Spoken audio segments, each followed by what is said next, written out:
integration will give exact value. Exact value ট্রাপিজয়েডের rule কখন supply দেয় সেটা তোমাকে বের করতে হবে। মানে আর কিচ্ছু না, সে একই কনসেপ্ট, ডিগ্রি অফ প্রিসিশনের কনসেপ্ট, তাই তো? অর্থাৎ ডিগ্রি অফ প্রিসিশনটাই তোমাকে অ্যাকচুয়ালি চাইছে, তোমার কাছে জানতে চাইছে। তো এখানে দেখো এক্স্যাক্ট ভ্যালু কখন দেয়, ট্রাপিজয়েডের রুল, ট্রাপিজয়েডের রুল ডিগ্রি অফ প্রিসিশন কত, 1। তার মানে 1 ডিগ্রি পলিনোমিয়ালের জন্যই কিন্তু ভ্যালুটা এই ইন্টিগ্রেশনটা এক্স্যাক্ট ভ্যালু দেবে, এখানে কোনো এরর আসবে না ইন্টিগ্রেশনে। পলিনোমিয়ালের ডিগ্রি যদি মোর দেন 1 হয়ে যায় তাহলে তখন কিন্তু তোমার এরর ঢুকে যাবে, বুঝতে পারছো? সো বেসিক্যালি তোমার ডিগ্রি অফ প্রিসিশন যেটা এইটাই, অর্থাৎ এখানে অপশান দেখো, এটা কোয়াড্রেটিক বলে দিয়েছে, এটা হবে না। কিউবিক তো হবে না। এনি ফাংশন কথাটা বলে দিয়েছে, এটা তো হবে না। এখানে লিনিয়ার কথাটা রয়েছে, 1 ডিগ্রি পলিনোমিয়াল লিনিয়ার, বুঝতে পারছো? সুতরাং তাহলে সেক্ষেত্রে দেখো তোমার এই অপশানটা আসছে, সেকেন্ড অপশানটা, বোঝা গেল? নেক্সট আবারও বলছি, নিউমারিক্যালে কিন্তু এই যে এমসিকিউর ভেরিফিকেশান লাগবে না, হ্যাঁ, জাস্ট অপশানটাকে টিক মারতে হবে, ঠিক আছে? 10খানা কোয়েশ্চেন থাকবে, 1 মার্কস করে পার question. Next question number E. Question number E কি বলছে? কোয়েশ্চেন নাম্বার ই বলছে যে if an iterative method approximately cube the error in every 3 iteration, okay, approximately cube, হ্যাঁ কিউব বলে দিয়েছে। দেখো the error in every 3 iteration the order of convergence of the method. এই মেথডের যে অর্ডার অফ কনভার্জেন্স হয় সেই অর্ডার অফ কনভার্জেন্সটা তোমাকে ফাইন্ড আউট করতে বলছে, বুঝতে পারছো কি বলছি?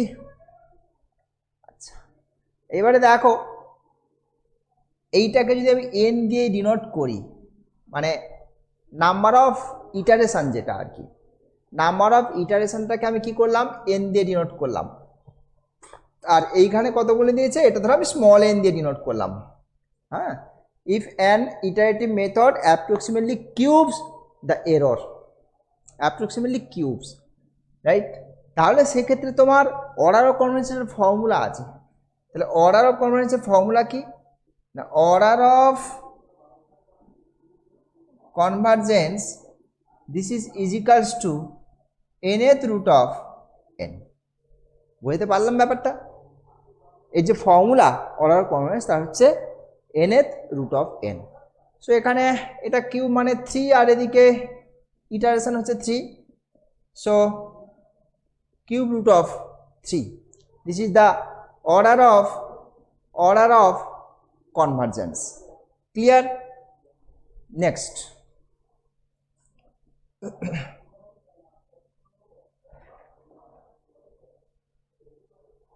নেক্সট প্রবলেম চলে যাই আমরা। Question number F. Question number F,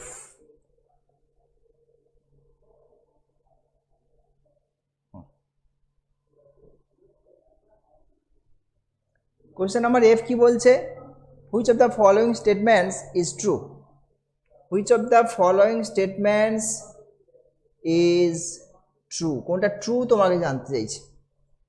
Simpson's 1/3 rule, আচ্ছা সিমসনস রুল কথাটা বলে দিয়েছে। যাই হোক, সিমসনসের দুটো রুল তোমরা জানো, একটা হচ্ছে সিমসনস 1/3 রুল আর হচ্ছে সিমসনস 3/8 রুল। এখন ঘটনা হচ্ছে সিমসনস 1/3 রুলের ডিগ্রি অফ প্রিসিশন যা, সিমসনস 3/8 রুলেরও ডিগ্রি অফ প্রিসিশন কিন্তু সেই একই।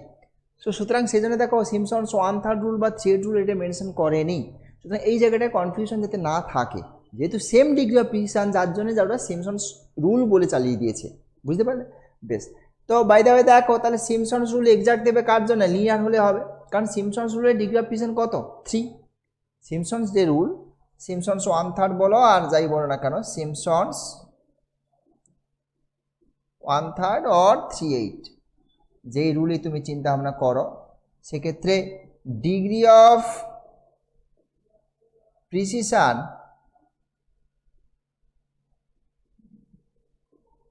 এটা হয়ে গেল তোমার 3, রাইট?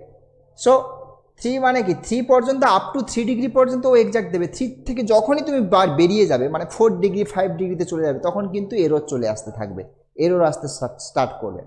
সুতরাং তাহলে সেক্ষেত্রে দেখো ফার্স্ট অপশানটা এটা কিন্তু true, this is true.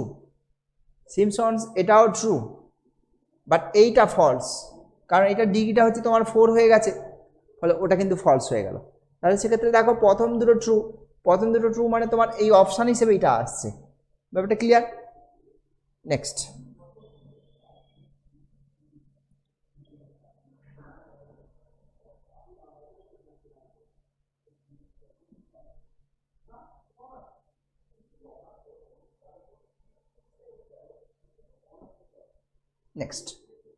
next দেখো, if it is provided that f of 3 is equals to 4, f of 4 দিয়েছে is one of the initial point, then what is the best choice of second point?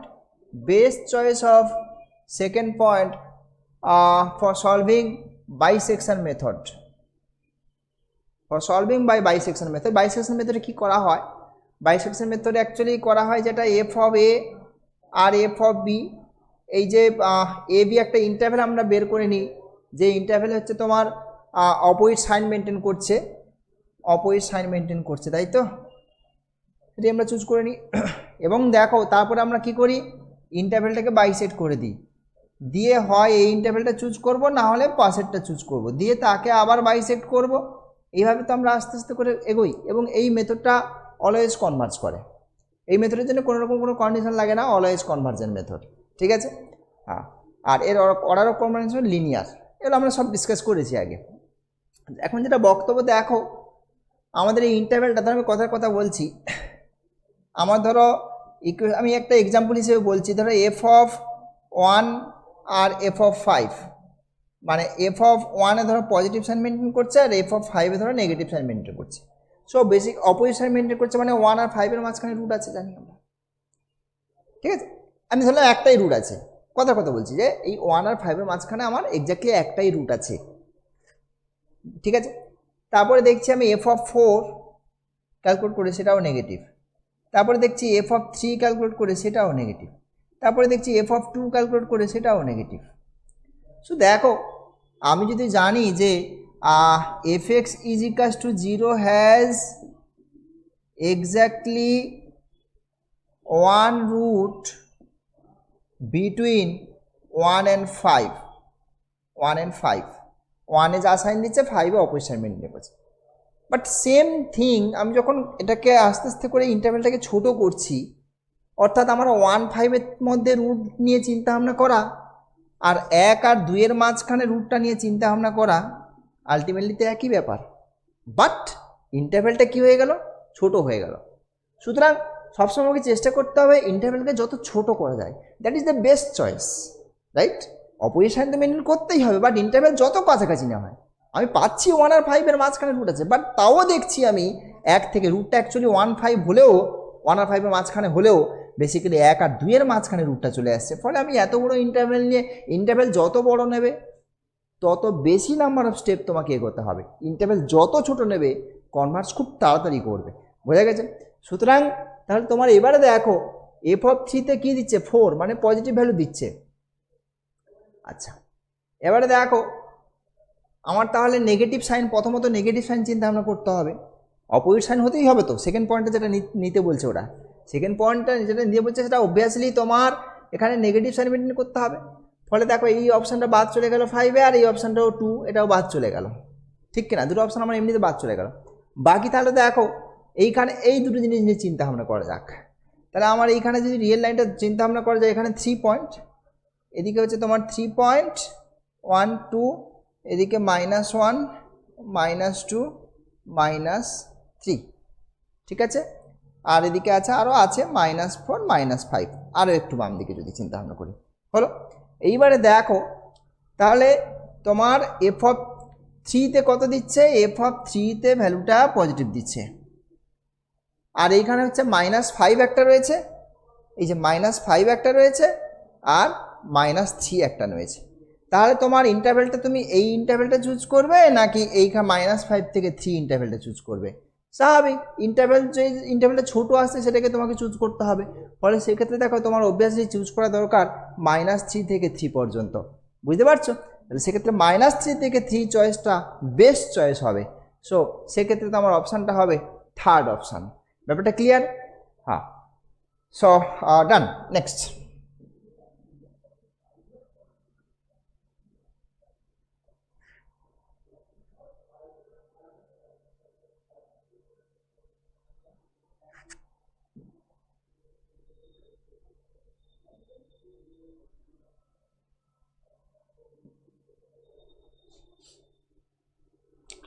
Next, if you have to solve ax equals to b many times, মানে system of ইকুয়েশনের কথা বলছে তোমাকে। এই system of equation তোমরা জানো যে কোনো সিস্টেম অফ ইকুয়েশনকে ওই ম্যাট্রিক্স ফরম্যাটে তোমার রিপ্রেজেন্ট করা যায়। So that is the system of equation তোমাকে দেওয়া হয়েছে, system of equation.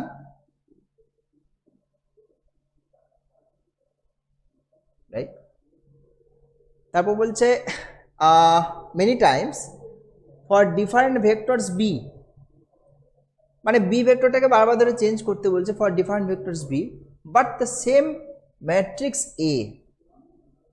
Okay, if you have to solve this many times for different vector B, মানে বি ভেক্টরটাকে চেঞ্জ করছি বাট এটাকে সেম রাখছি, তাহলে সেক্ষেত্রে কোন মেথডটা বেস্ট হবে সেটা তোমাকে ফাইন্ড আউট করতে বলছে। বলো দেখি কোনটা হবে, এটা তোমাদের কাছ থেকে যদি চিন্তা ভাবনা নিই কোনটা হবে।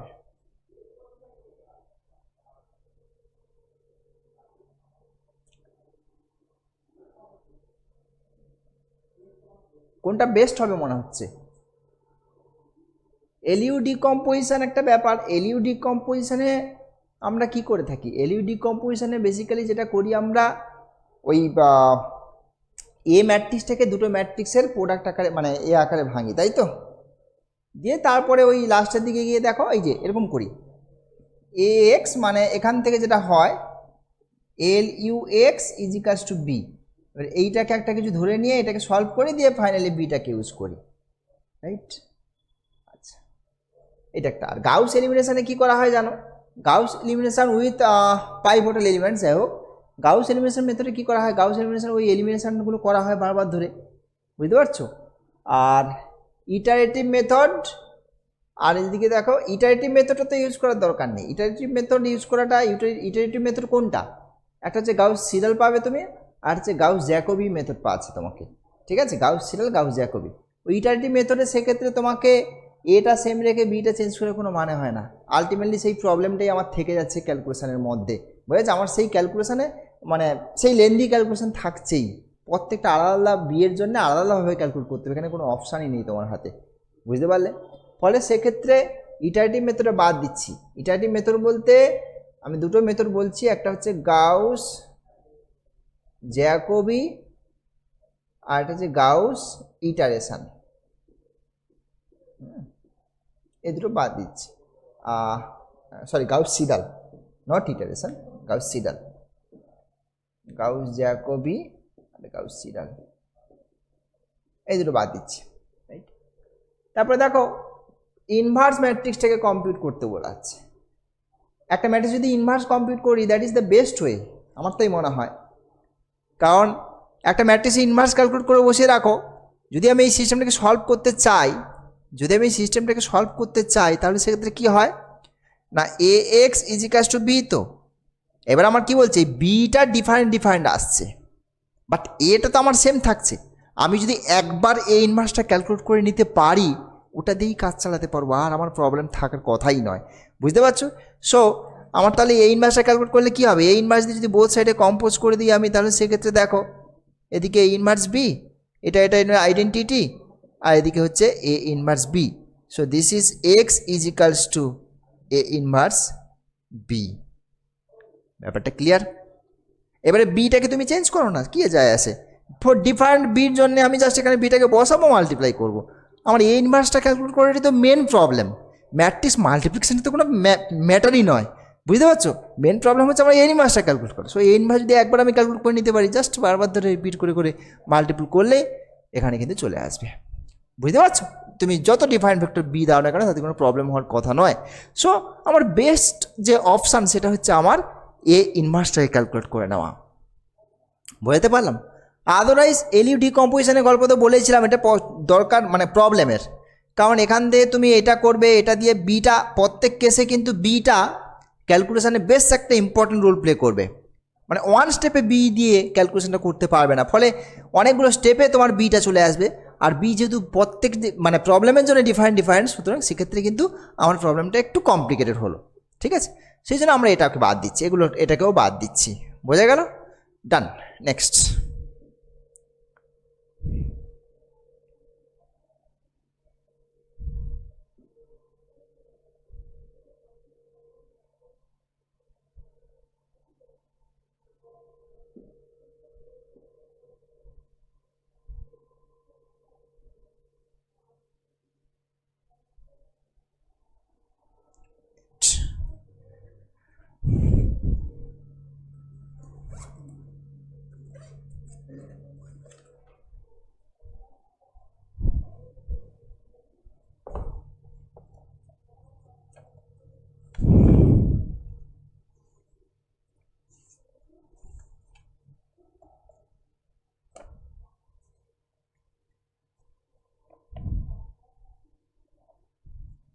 নেক্সট, তো নেক্সট প্রবলেম দেখো, ইনিশিয়াল ভ্যালু প্রবলেম দিয়েছে,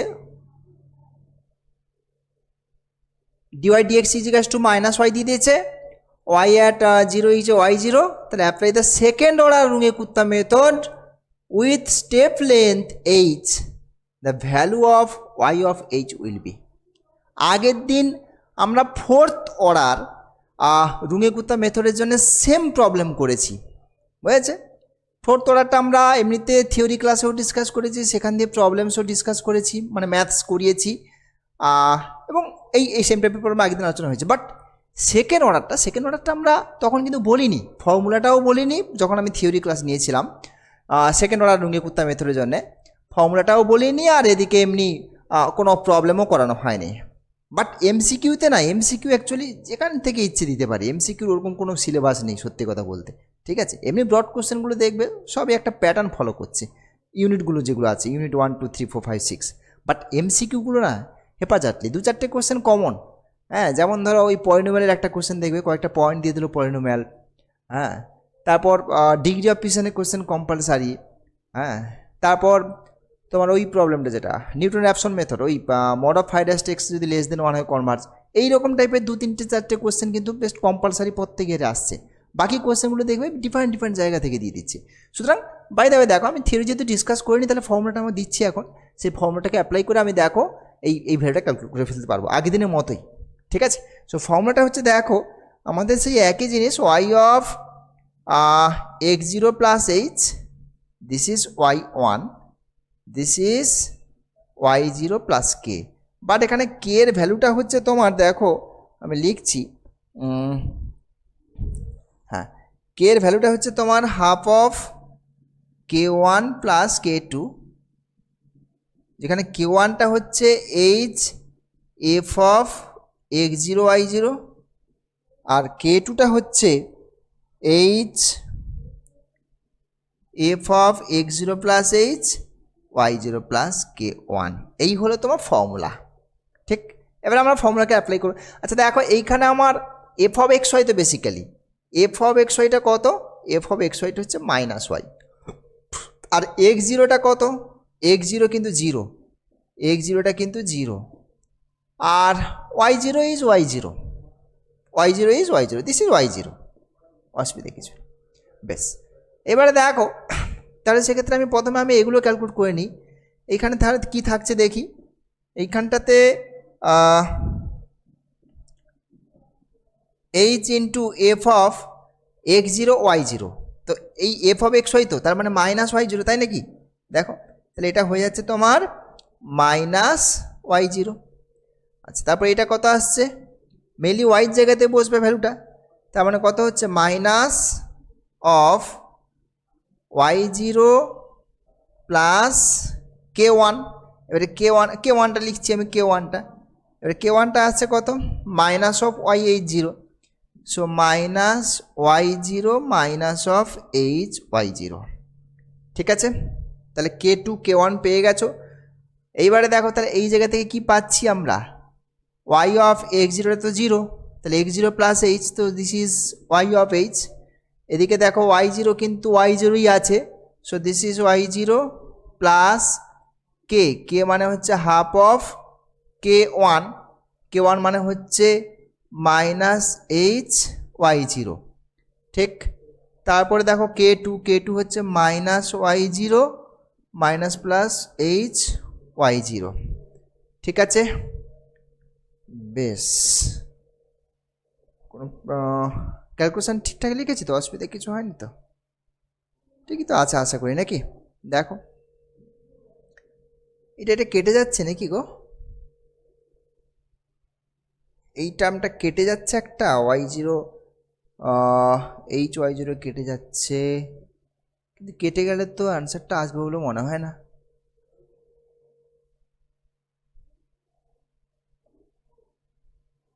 কোথাও ভুল করেছি আমি? h f of x0 y0। হ্যাঁ শুভ্রাংশু বলে ফেলো, বলো।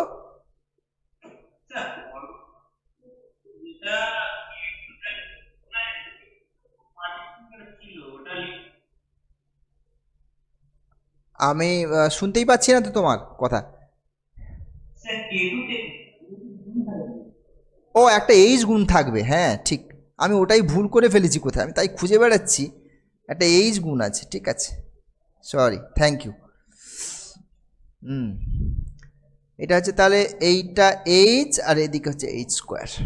ওকে, বেশ, এইবার এখান থেকে হাফ অফ 2y0 মাইনাস এদিকে আসছে 2hy0 plus H square y0।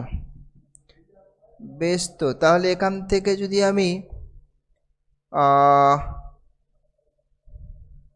তারপর কি করব, কিছু কমন টমন নেবো, y0টাকে কমন নিয়ে নিই নাকি, y0 যদি কমন নিয়ে নিই তাহলে কত আসছে, H square minus 2h plus 2, আর এদিকে y0/2। অপশান কি আদৌ এরকম আছে? ও হ্যাঁ, এই যে অপশান আছে তো, ঠিক আছে, ফার্স্ট অপশান তো, ফার্স্ট অপশান আসছে দেখো, হ্যাঁ ঠিক আছে। সো এই ছিল তোমার সেকেন্ড অর্ডার রুঙ্গে-কুত্তা মেথডে y অফ h এর ভ্যালু। ঠিক আছে, নেক্সট।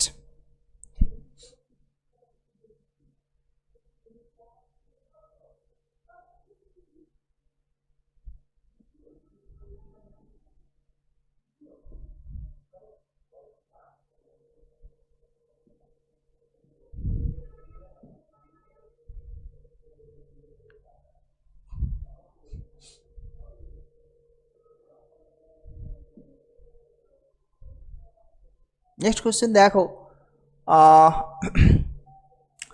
এফ একটা কন্টিনিউয়াস ফাংশন বলে দিয়েছে তোমাকে, 0 টু ইন্টারভেল থেকে আর এর ডিফারেন্সিয়েবল, কন্টিনিউয়াসলি ডিফারেন্সিয়েবল ফাংশন, তো ওগুলো জানো, ওই কন্ডিশন আমাদের খুব একটা মাথা ব্যথা নেই। হ্যাঁ, উইথ এই জিনিসটা বলে দিয়েছে, ঠিক আছে, দ্য এরর অফ অ্যাপ্রক্সিমেশান, এররটা চাইছে, ডিফারেন্ট মেথডের ডিফারেন্ট এরর হয়, ঠিক আছে। হ্যাঁ, সুতরাং আমি এরর নিয়েও আলোচনা করেছি, নোটসেও আছে দেখবে, বাট এই মেথডটা আমার আলোচনা করা হয়নি মিনস ওই আর কি একই রকম, মেন কোশ্চেনে, লং কোশ্চেনে টাইপ কোশ্চেনে এই প্রবলেমগুলো আসে না নর্মালি। এটা হচ্ছে তোমার মিড পয়েন্ট ইন্টিগ্রেশন বলে একটা আছে, ঠিক আছে। সুতরাং দাঁড়াও বলছি,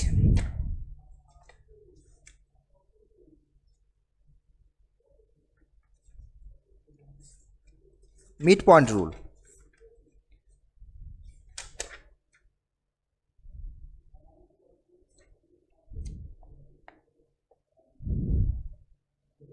মিড পয়েন্ট রুলটা কি হয় সেটা একটু বলি।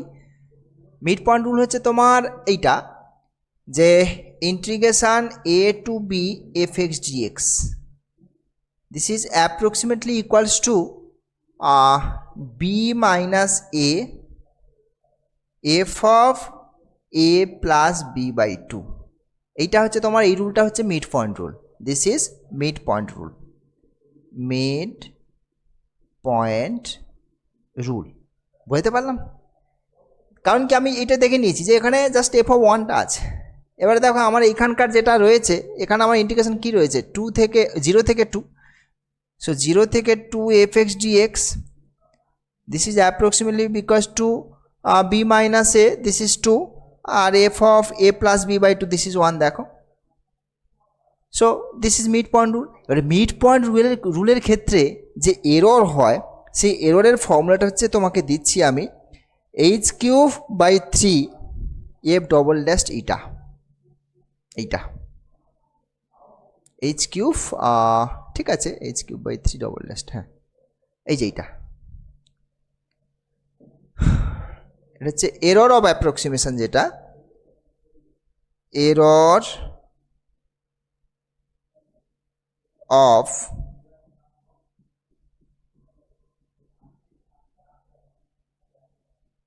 Approximation, this is h³/3 f double dash eta, যেখানে ইটাটা বিলং করছে ওপেন ইন্টারভ্যাল এ বির ভেতরে। ঠিক আছে, ইটাটা বিলং করছে ওপেন ইন্টারভ্যাল এ বির ভেতরে। কেমন? এটা হচ্ছে মিড পয়েন্ট রুলে এররের ফর্মুলা। এবার এইচটা আমার এখানে কত, এইচ বলতে আমাদের দেখো 0, 2 আর 1। সো এইচটা হচ্ছে তোমার 1 ইউনিট লেন্থ করে, 1 ইউনিট লেন্থ করে এইচটা। সো এইচের ভ্যালু 1। সো দিস ইজ, তাহলে এখান থেকে আসছে দেখো 1/3 এফ ডবল ড্যাশ ইটা। বোঝা গেল? এই হচ্ছে তোমার থার্ড অপশানটা। বেশ, আচ্ছা এইখানে এই এমসিকিউটা কত নম্বর এমসিকিউ ছিল? আচ্ছা, এটা কি লাস্ট এমসিকিউ ছিল? হ্যাঁ, এই এমসিকিউটা ছিল যে নাম্বার এমসিকিউ। বোঝা গেল? তাহলে 3টে ইয়ারের যে এমসিকিউগুলো হয় নিউমারিক্যাল থেকে, সেগুলো থেকে মোটামুটি 3টে 30খানা মোটামুটি আলোচনা করলাম। মানে ইয়ার থেকে কোশ্চেনগুলো করলে কি হয়, আমরা অ্যাকচুয়ালি এমসিকিউগুলো অ্যাকচুয়ালি কোন জায়গা থেকে ওরা আসছে, জোর দিচ্ছে, কোন জায়গা থেকে মেনলি এমসিকিউগুলো আসবে, সেটা আমাদের একটা আইডিয়া হয়ে গেল। বুঝতে পারছি? এমসিকিউ তো যে ওই প্রিভিয়াস ইয়ারের এই কোশ্চেনগুলো রিপিট হবে সেরকম তো ব্যাপার নেই। হ্যাঁ, সে একাত্তর যদি রিপিট হয় সেটা আলাদা ব্যাপার, বাট এমসিকিউর ব্যাপারটা ওরকম নয়। সুতরাং আমরা একটা ধারণা, মানে নলেজ একটা আমাদের গেইন করলাম যে এমসিকিউ কী টাইপের আসতে পারে, তাহলে আমাকে সেভাবে একটু